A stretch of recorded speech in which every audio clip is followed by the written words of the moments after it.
I was talking to Stuart the other day on Skype, giving him a Skype kind of chat and talking about my approach to some stuff. And we got onto the subject, and he's at the level where he's started to, you know, really put some work into kind of bar chords all over the neck and that sort of stuff. So the first thing to say is that this isn't a video saying you should never use bar chords. It's more a case of just trying to describe why I'm like I am and how I play my approach. The cool thing about bar chords is that it gives you these movable references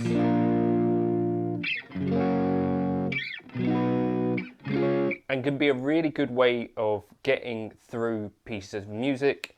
And, you know, so if someone says to you, can you play something in B major for me, instead of worrying about these open kind of positions and stuff, you instead go, okay, well, this is my major shape, this is my minor shape, this is my other major, and then I've got... So you can get tons of use out of these things, obviously. But here's the thing, if you look at the wrist position here, so we were talking in context about practicing kind of right hand picking stuff. And I was saying, just be careful with this, because you kind of don't notice until you're already in pain sometimes, when you've got your hand in a position which is kind of not necessarily amazing. So if you're kind of thinking, right, I'm going to practice this right hand stuff,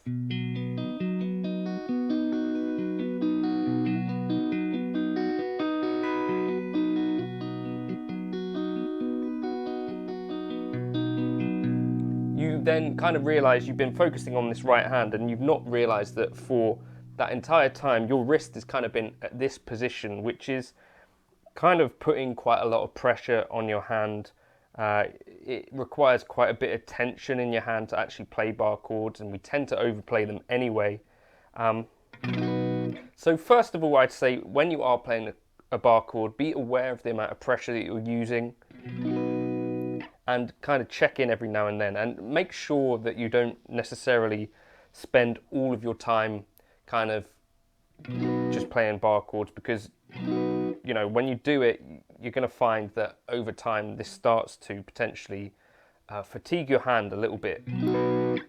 Because what we're doing, I guess, is putting a lot of pressure on this finger here and quite a lot of pressure on the wrist. Now, what I would suggest is, and obviously Jimi Hendrix, John Mayer, these are kind of players that have done this sort of thing. This thumb over approach has a few benefits. So first of all, the wrist position is like the opposite.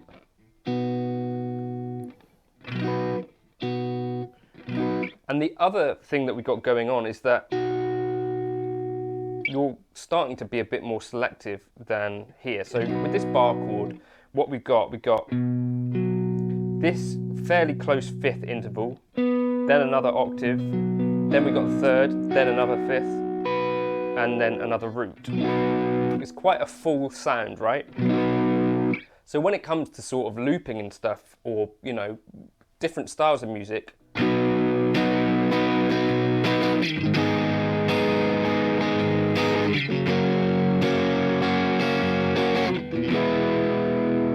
there's, you know, a very full sounding chord versus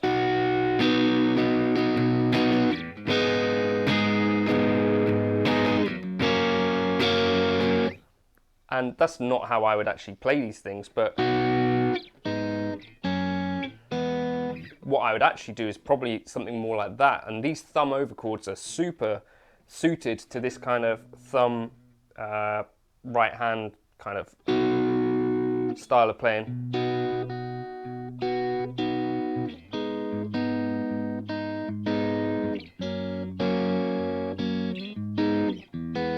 And I think that's why you see me using the thumb over thing quite a lot, because what it means is that I'm skipping this A string oftentimes. And it can be a little bit easier to transition from the bar chord to these.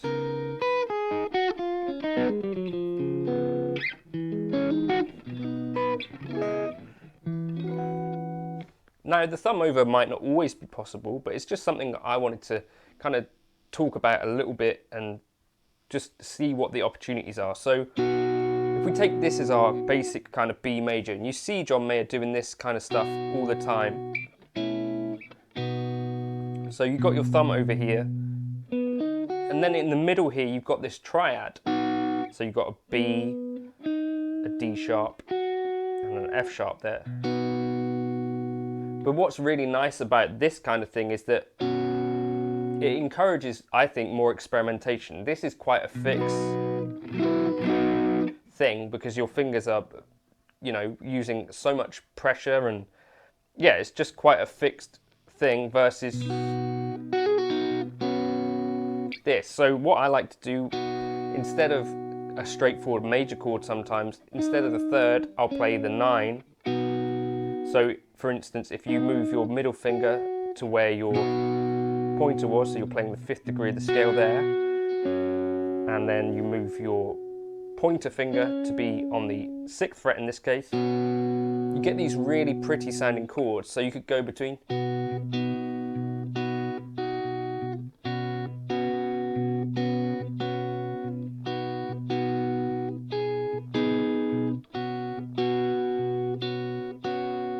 and that wouldn't be quite as possible with a bar chord, right? You could do that kind of switch.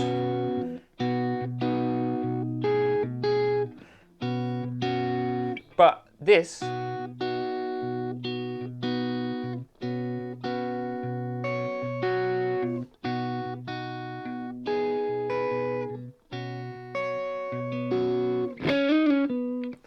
once you get used to this thumb over thing, I think some other things become available. So that would be kind of one thing. The other way that I like to play that sort of chord instead of a bar chord is like this. So if we've got a B major again, in either, yeah, I would play this kind of thing, where we got the root, the 6th, the 9, and the 5th. So 7, 6, 6, 7. And that's got a bit more of an open sound again.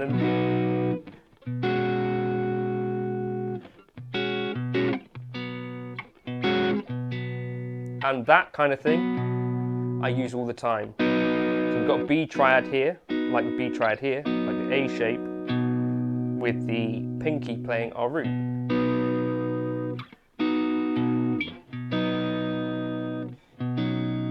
And again there, we got the root, 5th, 9, and 3rd.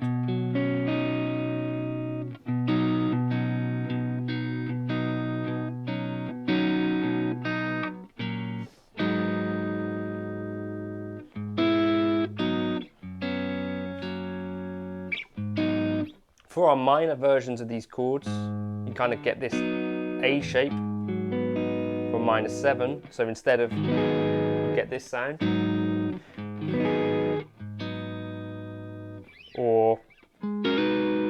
that bar chord is perfectly acceptable. Doesn't have quite as full a sound, I think.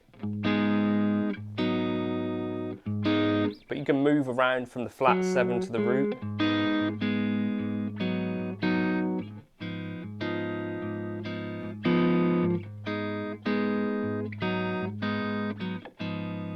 I just think it encourages a slightly more delicate way of playing than these full kind of 6-note bar chords. I think the sooner you can get the idea, you know, learn what the bar chord has to offer, but then start thinking about these are essentially the same shapes, you're just playing less notes. And the thumb over kind of helps us to think about it in that way, I think. So if we were going to play, say, through the major scale, starting on G, we get this G chord, A minor chord, B minor, C major, D major, E minor, and then I might play that for the 7th.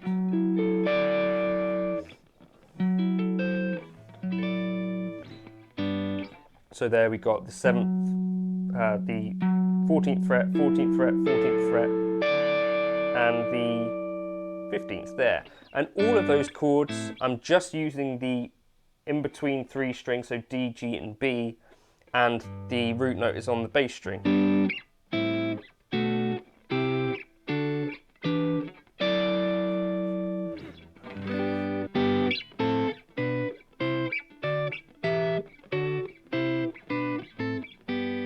You know, and you can hit that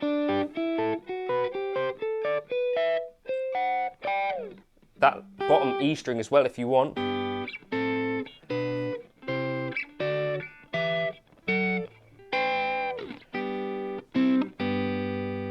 And think about doing that. There'll probably be a million lessons about the Hendrix stuff that's available.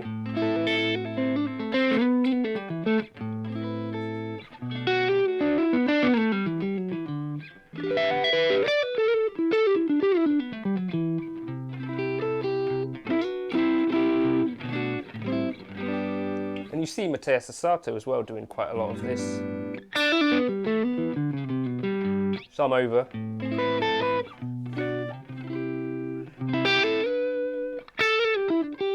Because I think it also helps you to start getting into this triad-based chord thinking.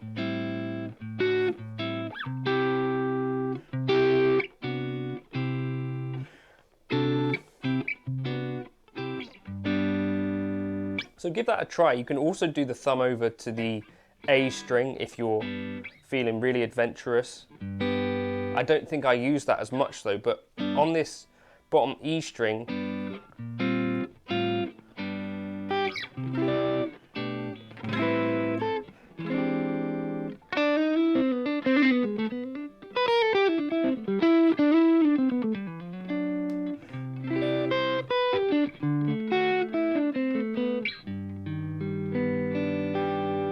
I think I'm using it quite a lot of the time. I'm going to put together the introduction track now and give you some ideas for stuff that you can do with this, but I just wanted to do that as a lesson, like realizing that we've got quite a different wrist position gives us an opportunity to play some different chords from these, which depending on your strap position can really put quite a lot of pressure on the wrist. This thumb over stuff for me feels very comfortable at this stage. And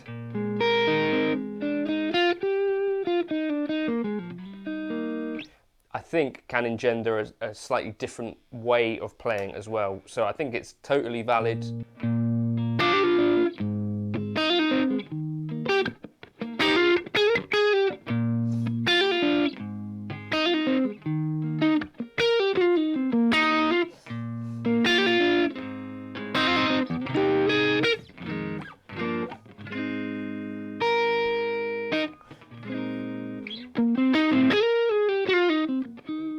Something worth definitely thinking about. Thumb over is that an option for you? Hopefully that was vaguely interesting. Feel free to leave a comment about your kind of wrist positioning, whether you've moved away from bar chords or whether they're still a huge part of your playing. I just think it's something to be aware of and something to check out, the thumb over thing. The tab for the intro and kind of backing track will go up on my Patreon if you want to join that. Wait until the 1st of August, because there's no point in joining right now because you get charged again, although there's a huge back catalogue of stuff on there. But yeah, I would wait. But yeah, thank you for stopping by. Leave a comment as well if you wouldn't mind, because this is the sort of video that I don't know that loads of people end up seeing, because it's not about gear or anything, but hopefully this sort of discussion of lesson-y type stuff is worth doing. I'll catch you in another video soon. Cheers.